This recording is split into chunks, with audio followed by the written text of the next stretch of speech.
Bom, pessoal, hoje eu estou aqui com o Wagner. A gente acabou conversando muito sobre mentoria. Você hoje é um empreendedor e também está ajudando esse ecossistema de startup com mentoria, e é uma coisa também que eu estou começando a fazer isso. Começa a explicar um pouquinho para a gente aqui essa questão de mentoria, onde que pode ajudar as startups, por que é importante, a rede que você está criando também. Bom, a mentoria, na verdade, a mentoria é um processo onde alguém que tem uma experiência busca orientar e ajudar alguém que precisa desse conhecimento ou dessa experiência que esse alguém já viveu. Então, o processo de mentoria, principalmente quando a gente fala hoje no ecossistema do empreendedorismo, ele é um processo onde ou quem já empreende, ou quem é especialista em algum assunto que é importante para quem vai empreender, ele busca ensinar sobre aquilo para um empreendedor.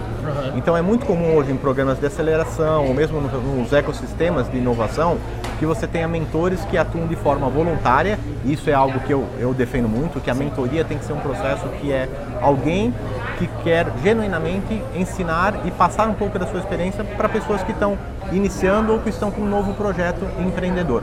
Isso precisa ter essa característica de um trabalho voluntário, que ele é, em geral, curto, né, onde ele pode ser uma sessão de 1 hora, ou às vezes em alguns lugares são sessões de 15, 20 minutos, mas ele é um trabalho genuinamente voluntário.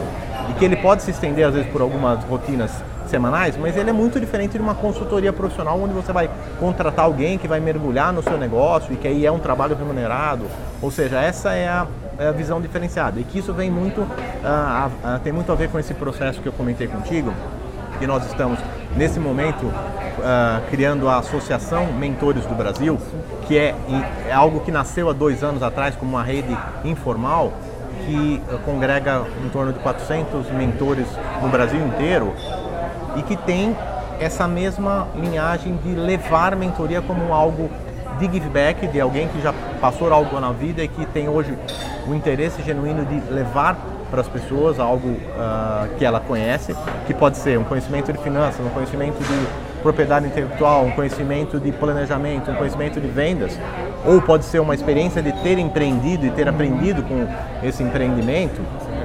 Isso é levado de forma totalmente voluntária. Essa associação hoje está sendo formalizada. A gente estava falando também, assim, não precisa ser um mentor, um cara de idade, com anos de experiência. Não. Você precisa entender do assunto, né? Precisa conhecer e ter experiência naquilo, ter vivido, Sim. ter história para contar, ter percebido o que é crítico numa determinada situação. Provavelmente, se você quiser um mentor para falar sobre IoT, você vai encontrar pessoas muito novas que têm alguns anos de experiência trabalhando com isso, mas que já têm uma capacidade de transmitir conhecimento para alguém que esteja iniciando nisso. Logicamente, se você vai falar agora sobre um negócio super complexo de criar uma rede de franquias de alguma coisa inovadora, provavelmente você vai ter que falar com alguém que tem uma experiência específica nisso e que aí, em geral, vai ser alguém mais velho de idade. Sim. Mas não necessariamente está associado à idade das pessoas. Ótimo. E você acha que essa questão de mentoria aqui no Brasil já começou há muito tempo ou começou agora? Como que você está entendendo as startups estão procurando bastante? Existem diversos programas de aceleração, eu mesmo faço parte de alguns deles, principalmente do Inovativa Brasil, que já vem há pelo menos 5, 6 anos acelerando empresas, e dentro desse projeto tem uma rede de mentores que estão engajados junto a esse ecossistema. Então é algo que já tem pelo menos aí os seus 6, 7 anos, mas que vem aumentando muito. Eu acho que tem um lado interessante, eu diria que a crise de 2014 até 2017, que nós estamos finalmente saindo dela, esses 3 anos de crise deixou muita gente boa no mercado. E muita gente boa que começou a usar parte do seu tempo para fazer alguma coisa útil para a sociedade e para novos empreendimentos que estão vindo por aí.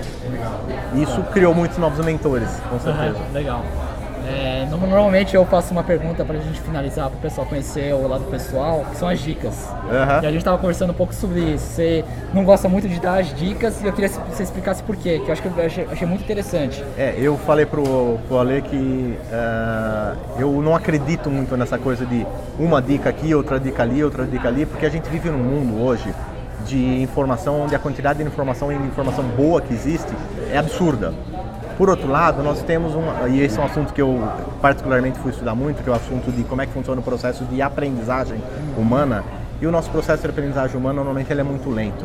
E a gente é exposto a uma quantidade infinita, quase, de informações no dia a dia, e a maior parte dessas informações se perdem e, mentalmente falando, e aí são estudos científicos que mostram isso, se eu não usar rapidamente alguma informação, alguma coisa que eu aprendi, aquela informação se perde. Em questão de dias, eu retenho muito pequena parte da informação. E quando passar semanas, se eu não usei aquilo, aquela informação basicamente vai embora. Então eu não quero poluir mais ainda as pessoas com dica disso, dica daquilo, faça isso, leia esse livro, veja essa música, veja esse filme. Eu acho que a coisa não funciona por aí. Eu acho que você tem que ter, nessa troca de experiência do dia a dia, e aí a mentoria acho que é um processo muito interessante, você tem uma oportunidade de troca de experiência e o mais importante é, pegue alguma coisa dessas daí que você aprendeu novo e coloque em prática.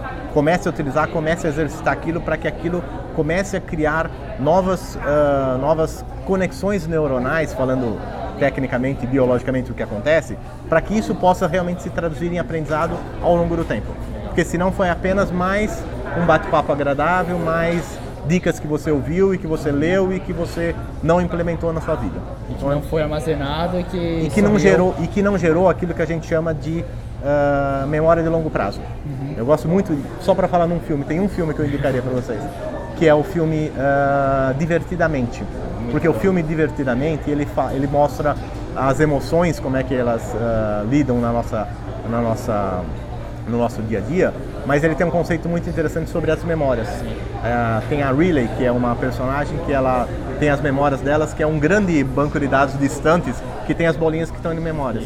E essas memórias, elas vêm para ela conforme ela é necessária. Só que para formar essas memórias, é exatamente essa memória de longo prazo. O processo de formação de uma memória de longo prazo, ele é longo. Por isso que se você estiver envolto a esse mundo que a gente faz 500 coisas ao mesmo tempo, isso dificulta muito a criação de memórias de longo prazo. Então é importante o foco, é importante você praticar aquilo que você queira para você realmente criar memórias de longo prazo. O grande diferencial de um atleta de ponta é a quantidade de vezes que ele repete aquilo. A quantidade de vezes que ele faz uma tacada de golfe, a quantidade de vezes que ele dá um chute de uma bola, a quantidade de vezes que ele rebate uma bola de tênis. É isso que faz a grande diferença de um atleta de ponta, que vira um super especialista. Muito legal, Vladimir. Tá bom?